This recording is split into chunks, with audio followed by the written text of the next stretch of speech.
When I look towards the people that I'm tutoring, I kind of realize that a lot of people in our own backyards really don't have that opportunity.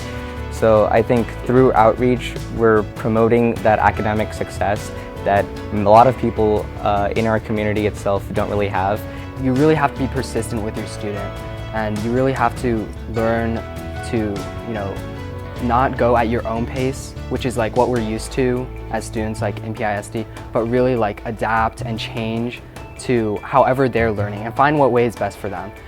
The goal of the outreach movement is really to eliminate socio-economic status as a barrier to education. Generally, education, I believe, should never be a product of how much you earn. It should always be a product of how much effort you put in. Okay, so I wrote down, this is problem 2A. So I wrote it down on the screen. For the outreach movement, it's a really unique experience because our tutors are pretty much the top of our class because we are teaching college students. So I get to interact with some of the brightest kids on campus, and it's a really unique thing because we also interact with college students as well. So it's like bridging the gap in between high school and college.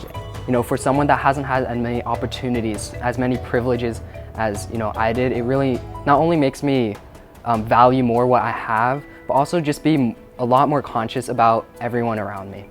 The thing that I have noticed most is the confidence that the high school students have given to our students, and with them role modeling to them how to help someone else. So we tend to live in this bubble of all of us being really lucky and really blessed, and no one in terms of their socioeconomic background or their schooling or anything should be denied any opportunity that we had. So to be able to give to those people and to be able to be a part of their journey in this process, it's a privilege and it's an honor. So.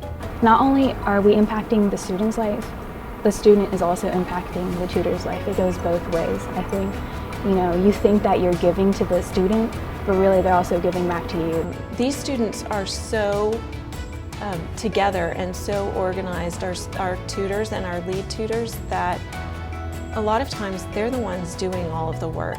I feel like I'm just kind of here to remind them of different things, to host their meetings, to gather and assess information for them, and once I do that, they run with it.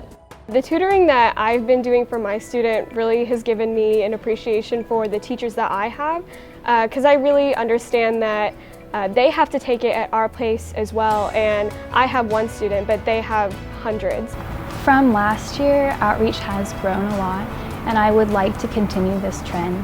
So always branching out more and growing, having more students, having more tutors. The main thing that I want to see is hopefully that we can expand even more, maybe go across to other schools. I think that'd be really cool because right now most of our students are from Collin College. And then I think if we are able to reach out a little more, have a larger impact on the community, that would be something that I look forward to happening. Any type of large-scale change comes from small steps. And from outreach, I've learned to really value those small steps. By tutoring and outreach, I'm not changing the world, but I'm changing someone's world. And that makes a big difference to me.